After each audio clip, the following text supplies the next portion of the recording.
This is the BBC Open University Production Centre. The centre holds approximately 250 permanent staff, this number being increased each day by temporary employees, visitors and contractors. The centre contains some of the very latest state-of-the-art electronic media technology available in the industry today. The building is operational 24 hours a day throughout the year and has recently started live satellite transmission of Open University programmes. To ensure all of this functions and operates in a secure and safe environment is the responsibility of the security team. They are contracted to the BBC from Group 4 Total Security. The team is led by Martyn Ball, who commissioned the contract from its start in October 1992. My job basically is the overall running of the security of the BBC OUPC. One of my major tasks is to make sure that the site's covered in manpower over a 24-hour period and to make sure that they're up to a standard of training that we require. The contract has been successfully maintained since its inception and has culminated just recently in the award to the security team by the BBC of an error-free service certificate, a great distinction. The main centre of the security operation within the building is the reception desk.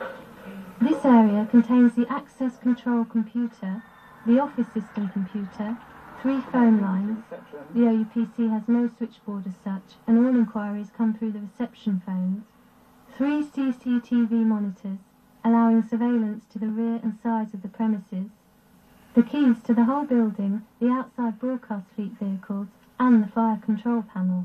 They have to be fully trained fire officers to maintain any fires that could break out within the building, small enough for them to deal with. Although we still have the fire service attend, we save a lot of damage if a guard can put out a small fire promptly. The fire panel controls the fire alarm system, which is linked online to the fire brigade, given an automatic call-out facility in the event of an activation. The premises is split into fire zones, and if a sensor detects a fire, the information is relayed to the panel, illuminating the zone affected. The duty security officer then follows a set procedure of action. If there was a fire to break out in the building, the fire panel would tell the security computer, and the security computer would unlock the doors, enabling escape.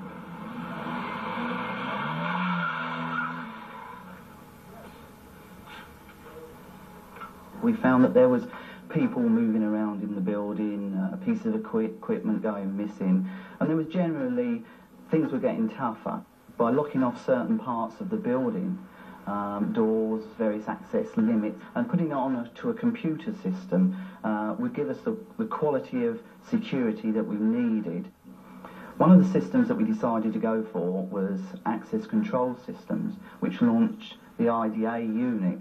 Now, IDA stands for Identification Access Unit. It controls the access system, and also it makes and manufactures the IDs. And what we decided to do was to get an ID that the staff could use, not only in this building, but suitable for other BBC buildings, and put a magnetic strip on it so that it could also work with the ID system.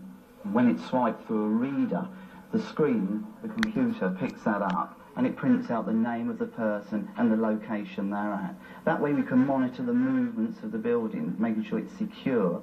If there was a card lost, for example, someone could use that card. We would know, it would be reported missing. We can put that into the system, and it would alert us when the card is being or tried to be used in certain areas of the building.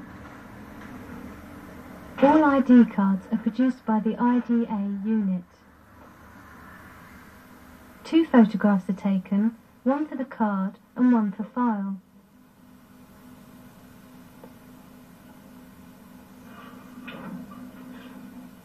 It is not possible to show the preparation of the back of the ID for security reasons. Once the security barcode is put in place, it is then run through a heat source, which encapsulates the separate elements to form the finished card.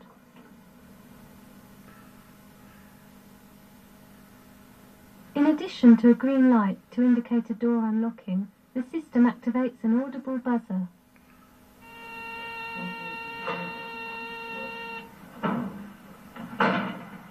Obviously, they're the first port of call should there be an incident within the building.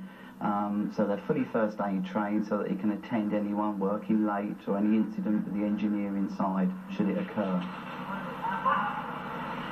Responsibility for security and safety on the premises also extends to visitors and contractors. The incident that we've been called for behind us here is a cement mixer injecting liquid cement on a new mezzanine floor. The girders supporting the floor are starting to take a strain against the weight, which means the actual floor is starting to give.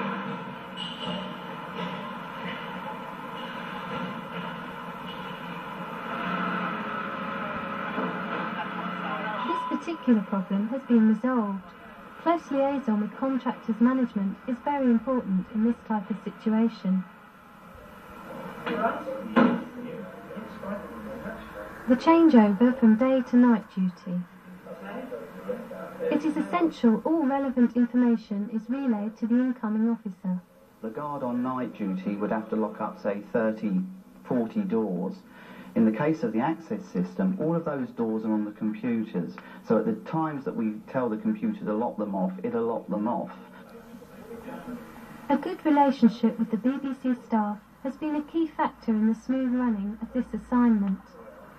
During the evening shift, if there's anyone trying to get in, or a door is forced, or whatever, the area, the location and the individual door comes up on the screen, and that gives the guard time to decide what he's going to do, whether he's going to investigate it, call the police or take whatever actions. Whereas before, he would physically have to patrol that area to find out whether there's an intruder there, and obviously sometimes that can be too late.